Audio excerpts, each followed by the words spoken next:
오늘 모임은 로잔 서울선언문에 관한 한국 복음주의자들의 문제 제기와 제안을 위한 기자회견입니다. 잠시 패널들 좀 앞으로 모시면 좋겠는데요. 네. 오늘 기자회견의 제목이 한국 복음주의자들의 문제 제기와 제안이라고 하니 한국 복음주의자들이 도대체 누구인가 궁금하실 텐데요. 우리 오형국 목사님께서 한국의 복음주의자들 그 모임에 대한 설명을 좀 해주시면 좋겠습니다. 로잔 4는 서울에서 개최해서 조직위원회가 한국일 뿐만 아니라 국제 로잔의 집행부 그 대표도 한국 사람이었잖아요. 마이클 오라고 이제 한국계 미국인인데 이제 한인교회에서 쭉 자랐기 때문에 한국적인 그런 신앙 전통을 가진 분이었고 해서 이 로잔 4는 이거 한국인들이 엄청나게 중요한 역할을 하므로 이게 세계교회에 기여를 하든지 혹시라도 잘못하면 이 퇴행적인 역할을 하면 안 되겠구나. 그래서 한국교회 전체가 관심을 갖고 힘을 모아야 될 일이다라는 그런 생각들을 가졌고요. 그리고 이제 로잔에 대해서 이제 저희들도 스타디를 계속해서 처음 모인 것이 2023년 3월 15일입니다. 그때 한 10명 이내에 선교단체 대표들, 신학 교수님들, 그리고 기독교 교계 언론 이렇게 해서 모여가지고 또 굉장히 부지런히 열심히 모였어요. 한 2주에 한 번 정도 모여가지고 2024년 2월에 저희가 첫 번째 입장문을 냈죠. 한국교회 보이스를 로잔 4에 반영할 수 있는 그런 입장문을 발표하고 그리고 저희들이 일단 할 일을 다 했다고 해산하려고 했었습니다.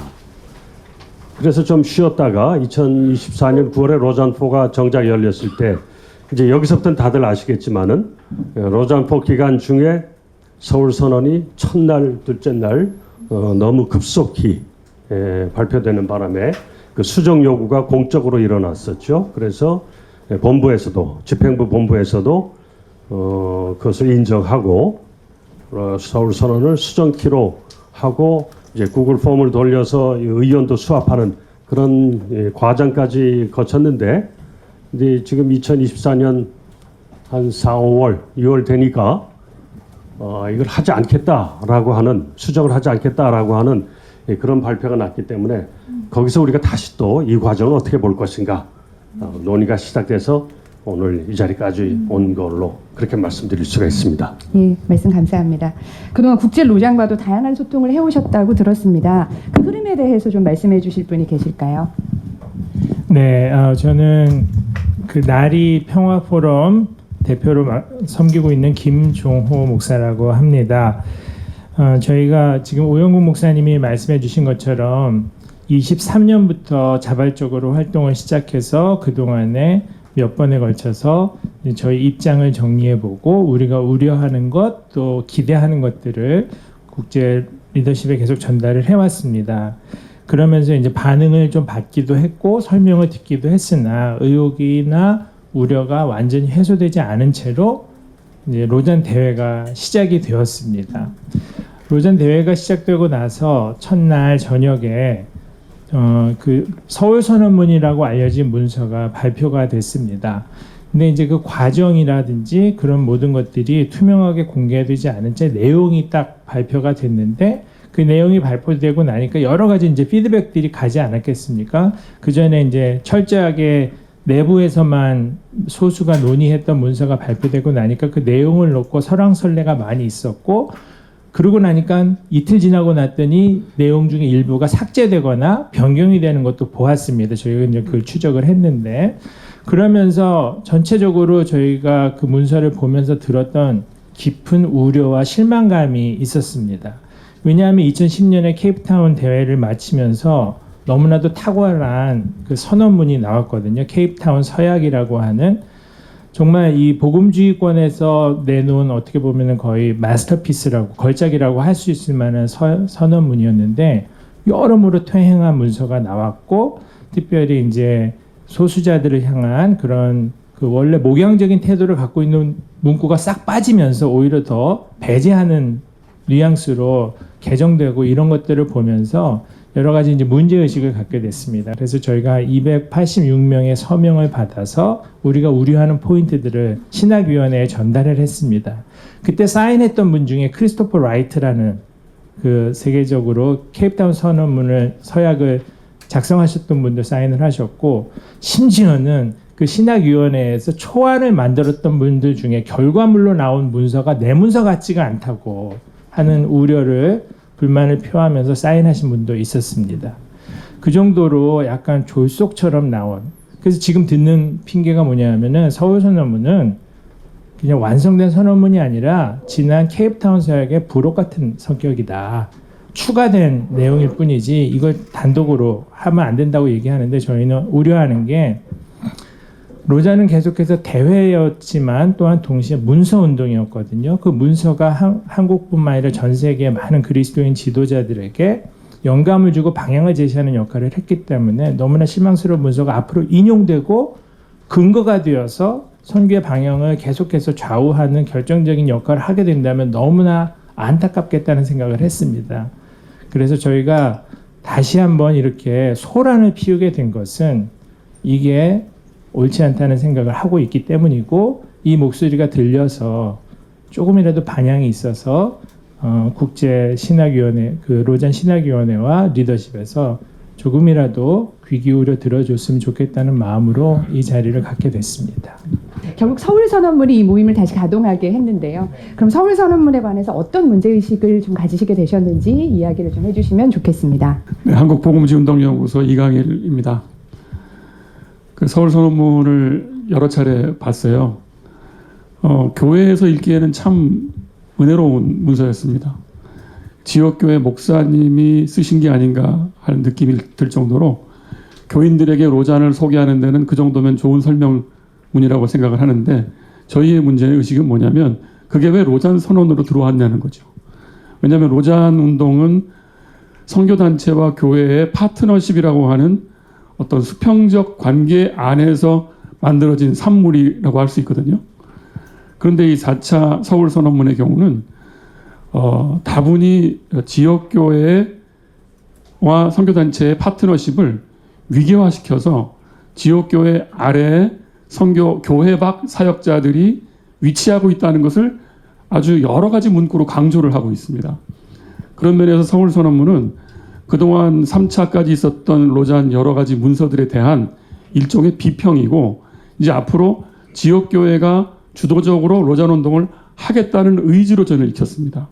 그렇게 되면 그동안 50년 동안 선교단체와 교회가 협력하는 관계에서 해왔던 그 역동이 이제 크게 훼손되지 않겠냐는 걱정이 있었던 것이죠. 그런 면에서 서울선언의 교회론의 문제, 그리고 그런 면에서 교회론의 문제, 두 번째는 선교론.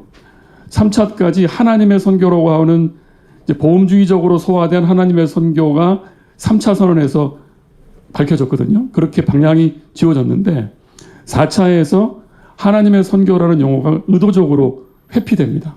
그러면서 사실상 그동안 전통적으로 복음주의권이 고수했던 교회의 선교라는 개념으로 돌아가고 있다는 거죠. 그래서 하나님의 선교가 갖고 있던 다양한 총체성이 개인의 총체성으로 국한되고, 서울선언문에 보면 총체성이라는 말이 있어요. 변혁이라는 말도 있습니다. 근데 이 두 단어가 하나님이 하시는 선교 방식으로 묘사되지 않고 한 제자가 그 안에서 가져야 될 덕목으로 표현되고 있습니다. 이렇게 볼 때 단어가 없는 것은 아니지만 그걸 작게 만들고 회피하고 이렇게 해서 하나님의 선교 지향이 지금 멈췄다는 느낌, 그 다음에 교회와 선교단체의 파트너십이 뭔가 훼손되고 있다는 느낌, 이 두 가지가 저는 가장 큰 문제라고 생각합니다. 예, 말씀 감사합니다.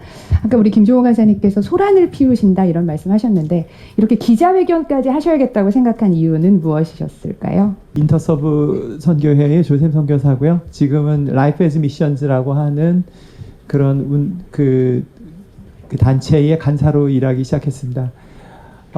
저희가 이번에 이런 기자회견을 해야 되겠다고 생각을 했던 이유는 두 가지 이유가 있어요. 하나는 이제 한국교회와 소통하고 싶은 방법입니다.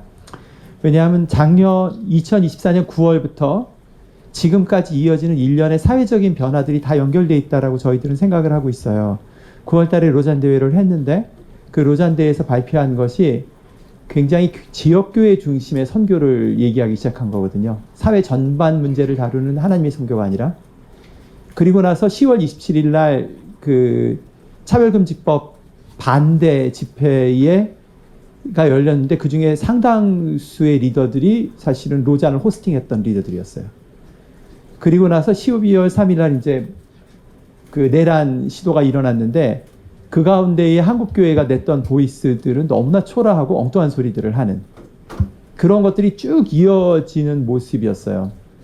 그 가운데에 저희들이 하나님의 선교가 교회의 선교로 축소될 수 없고 예수 그리스도 안에서 만물을 하늘에 있는 모든 것들과 땅에 있는 모든 것들을 회복하시고 새 창조의 질서로 나아가는 하나님의 선교로 돌아가야 된다는 것을 소통하고 싶었습니다. 한국교회를 생각하면 양가적 감정이 있는데요.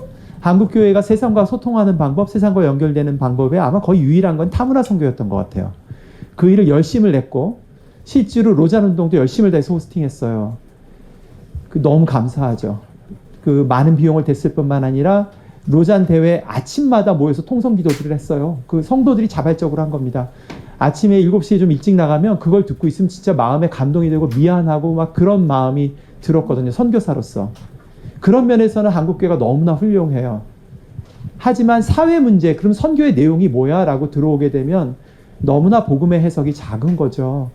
그 가운데에 어떻게 우리가 한국교회를 도울 수 있을까? 라고 하는 게 저희들의 고민이었습니다. 두 번째 고민은 로잔 자체인데요. 로잔의 지난 50년 역사 가운데 지금처럼 중앙조직이 강화된 적이 없습니다. 로잔이 실제로 대회를 15년마다 열었던 데는 이유가 있어요. 중앙조직이 굉장히 작거든요. 그 대신 그 15년을 메꿔줬던 것은 수많은 풀뿌리 그룹의 이슈 그룹들이었고요. 저 역시도 세 그룹에 소속돼 있습니다. 그리고 그 그룹에서 만나는 리더들 너무너무 좋습니다. 현장에서 만나고 같이 대화하고 페이퍼들 내고 그 경험들이 너무너무 좋았는데 이번 4체 대회를 통해서 저희들이 느낀 것은 이것이 로잔이 급격히 제도화되고 있다. 중앙중심적으로 되고 있다. 그리고 전체적인 톤도 세상을 섬기고 세상으로 나아가려는 톤이 아니라 로잔을 위시한 복음주의자들의 교회를 지키겠다라고 선을 긋는, 세상과 교회의 선을 긋는 미셔널하지가 않고 오히려 종교적인 방향으로 가고 있다는 걸 느끼고 있어요. 그 가운데 양가적인 느낌이 있는 거죠. 한편으로는 로잔과 복음주의를 사랑하는 마음이 있어요. 대학교 때부터 그 빚진 마음이 있고요. 지금도 역시 많은 친구들이 있고 이슈 그룹에서 일어나는 일들 보면 너무나 좋은 일들이 많이 생기고 있어요. 반면에 중앙조직화되면서 나아가는 모습에 굉장한 우려가 있는 거죠. 우리가 어떻게 하면 로잔과 복음주의 운동을 해치지 않으면서 또 동시에 건강하게 할 수 있을까? 저희들이 할 수 있는 방법은 소통하는 것밖에 없다고 생각했습니다. 이 두 가지 목적으로 이번에 기자회견을 하게 됐습니다. 예, 감사합니다.